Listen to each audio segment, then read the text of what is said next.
أعوذ بالله من الشيطان الرجيم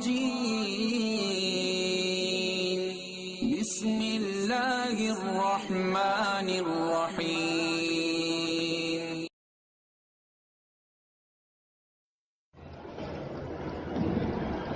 بسم الله الرحمن الرحيم نحمد ونصلي على رسوله الكريم أما بعد قد قال الله تبارك وتعالى كما ورد في القرآن العظيم أعوذ بالله من الشيطان الرجيم بسم الله الرحمن الرحيم يا أيها الذين آمنوا قوا أنفسكم وأهليكم نارا صدق اللہ العظیم.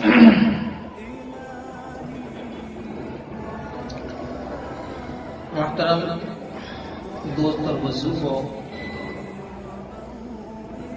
اس میں کوئی شبہ نہیں کہ اولاد اللہ کی تمام نعمتوں میں سے ایک عظیم نعمت ہے جو ماں باپ کی آنکھوں کی ٹھنڈک، دل کا سرور، چمن کی بہار، دم زندگی اور جان محفل ہے. اولاد کے بغیر انسان کی زندگی پرکیف ہرگز نہیں ہو سکتی، بلکہ یہ اجڑا ہوا گلستہ نظر آتا ہے. وہ جو بھی محنت کرنا چاہتا ہے تو اس کا دل نہیں کرتا کہ وہ محنت کرے. وہ سوچتا ہے کاش میرے یہاں کوئی اولاد ہو. اس لیے قرآن کریم میں اللہ تبارک و تعالی نے ارشاد فرمایا انما اموالکم و اولادکم فتنہ، تمہارا مال اور تمہاری اولاد تمہارے لیے فتنہ ہے، آزمائش ہے. اس لیے کہ انسان کو سب سے زیادہ مرغوبیت، سب سے زیادہ محبت اپنی اولادوں سے ہوتی ہے. سورہ آل عمران میں فرمایا گیا زُيِّنَ لِلنَّاسِ حُبُّ الشَّهَوَاتِ مِنَ النِّسَاءِ وَالْبَنِينَ، انسان کو فریفتہ کر رکھا ہے عورتوں کی محبت نے، بیٹوں کی محبت نے. تو جب تک انسان کے ہاں اولاد نہ ہو تو اس کو چین اور سکون میسر ہو نہیں سکتا. اس کے دل میں پریشانیاں ہوتی ہے، الجھنیں ہوتی ہے، وہ مایوس ہو جاتا ہے زندگی سے. اور جب اللہ تعالیٰ اپنی طرف سے کوئی اولاد اسے نصیب کرتا ہے تو جس وقت میں ان کو اولاد ہوتی ہے تو اسے خوشی کی انتہا نہیں رہتی. اس سے قرآن کریم میں خود کہا گیا فَلَمَّا تَغَشَّاهَا حَمَلَتْ حَمْلًا خَفِيفًا فَمَرَّتْ بِهِ فَلَمَّا أَثْقَلَتْ دَعَوَا اللَّهَ رَبُّهُمَا لَئِنْ آتَيْتَنَا صَالِحًا لَنَكُونَنَّ مِنَ الشَّاكِرِينَ. پوری آیت کا خلاصہ یہ ہے کہ اللہ تعالیٰ نے عورت کو تسکین کا ذریعہ بنایا، اور جب انسان اس سے ملا اور اسے ایک خفیف ہلکا سا حمل ٹھہر گیا اور پھر اس کے بعد وہ جو بڑا ہوا دعوا اللہ ربہما، تو ان دونوں نے اپنے رب کو پکارا لئن آتیتنا صالحا لنکونن من الشاکرین. پروردگار عالم اگر یہ بچہ صحیح سالم ہو جائے ہم تیرے شکر گزار ہوں. کہیں ایسا نہ ہو کہ اس کو کوئی پریشانی لاحق ہو. تو دونوں مل کر اللہ رب العزت سے دعا کرتے ہیں. لیکن ہوتا یہ ہے جب اللہ تعالیٰ یہ عظیم نعمت سے انسان کو نوازتا ہے شرکاء فیما آتاہما فتعالی اللہ عما یشرکون، جیسے اولادیں ہوئی تو پھر انسان نے ان اولادوں کو شرک کے ساتھ منسوب کر دیا. تو یہ ایک عجیب مسئلہ ہے. والدین کی محبت اپنی اولادوں کے ساتھ زبردست ہے، اس میں کوئی شک نہیں. جتنی عظیم دولت، جتنی عظیم نعمت اللہ تعالیٰ انسان کو دیتا ہے اس کو آزمائش بھی اسی انداز کی کرتا ہے.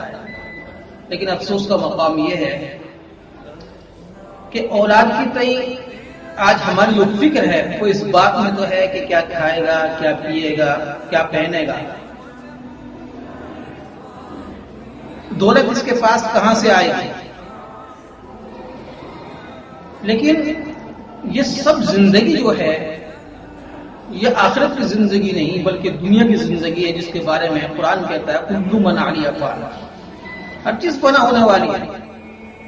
تو جو چیز فنا ہونے والی ہے اس کے لیے ہم ہر ضرورت کا خیال رکھتے ہیں اپنی اولادوں کو، اور بھول جاتے ہیں کہ اس زندگی کے بعد ایک دوسری زندگی ہے جس کے بارے میں قرآن کریم میں آیا ہے کہ اگر اسی حالت میں وہ چلے گئے، نافرمانی و معصیت کا انہوں نے ارتکاب کر لیا، تو یقینی طور سے ان کے لیے جہنم ہوں گی.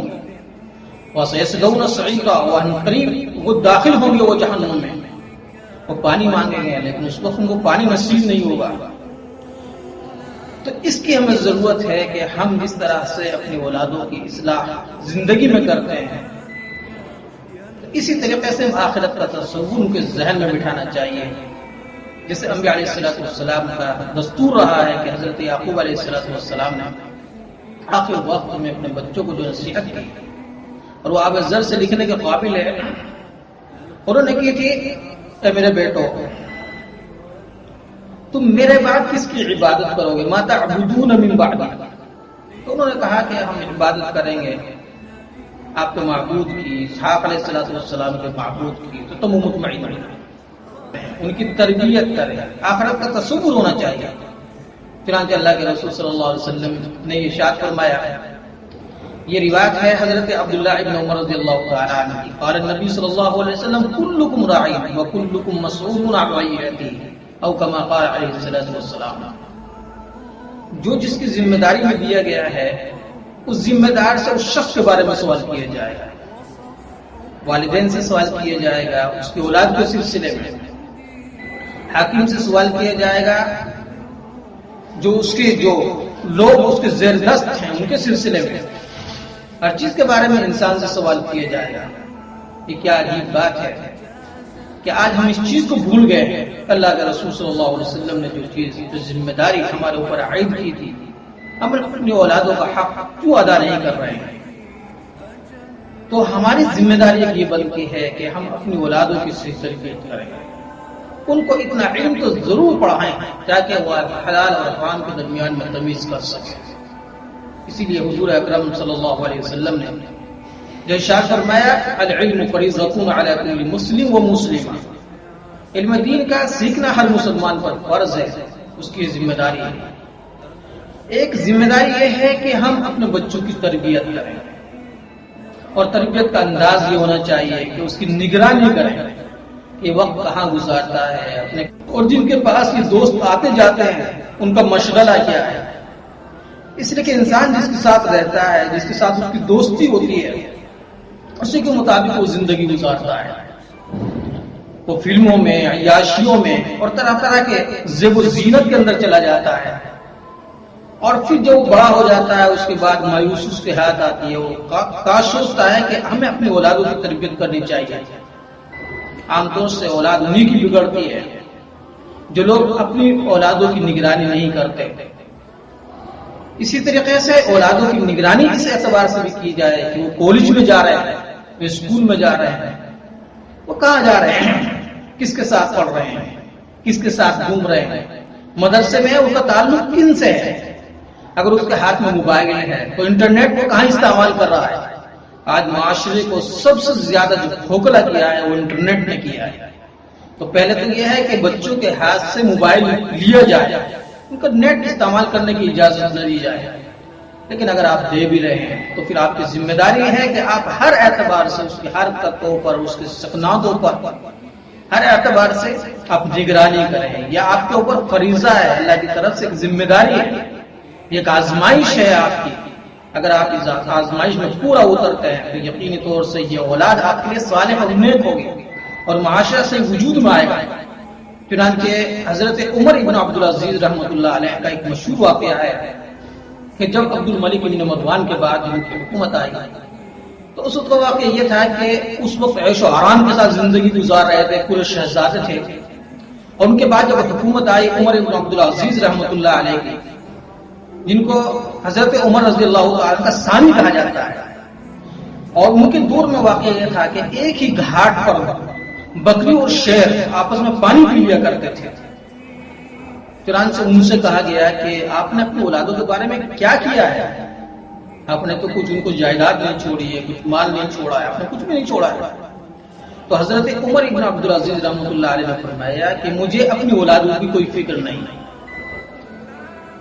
اگر وہ مالدار ہیں اور میرے مرنے کے بعد میں ان کو کتنا بھی مال دے کر چلا جاؤں، اس کی دو صورتیں ہوگی، یا تو یہ ہے کہ وہ میرے مرنے کے بعد میں عیاشی کریں گے، تو میں ایسے عیاشی کرنے والوں کا ساتھ کیوں دوں؟ لہذا کوئی ضرورت نہیں ہے مجھے ان کے ساتھ دینے کی، اس لیے کہ وہ تو میرے اور جہنم کا سبب بنے گا۔ اور اگر وہ متقی و پرہیزگار ہیں تو اللہ تعالیٰ ان کے لیے برکات من السماء، آسمان سے برکتوں کا نزول کرے گا۔ اور یہ ہوا کہ حضرت عمر ابن عبدالعزیز رحمۃ اللہ علیہ کی تاریخ میں آیا ہے کہ جو بڑے بڑے شہنشاہ تھے جنہوں نے اپنے اولادوں کے لیے بڑے بڑے قربانیاں دی اور بڑے بڑے اشعام اور بڑی بڑی جائیدادیں دی تھی، تو ان کو ایک وقت میں بڑی مسجدوں کے سامنے بھیک مانگتے ہوئے دیکھا گیا۔ ادھر حضرت عمر عبدالعزیز رحمۃ اللہ علیہ کی جو اولاد ہے وہ شاہانہ زندگی انہوں نے گزاری، اللہ نے انہیں علوم سے آراستہ فراستہ کیا، ان میں سے فقیہ بنے، مدبر بنے، مفسر بنے۔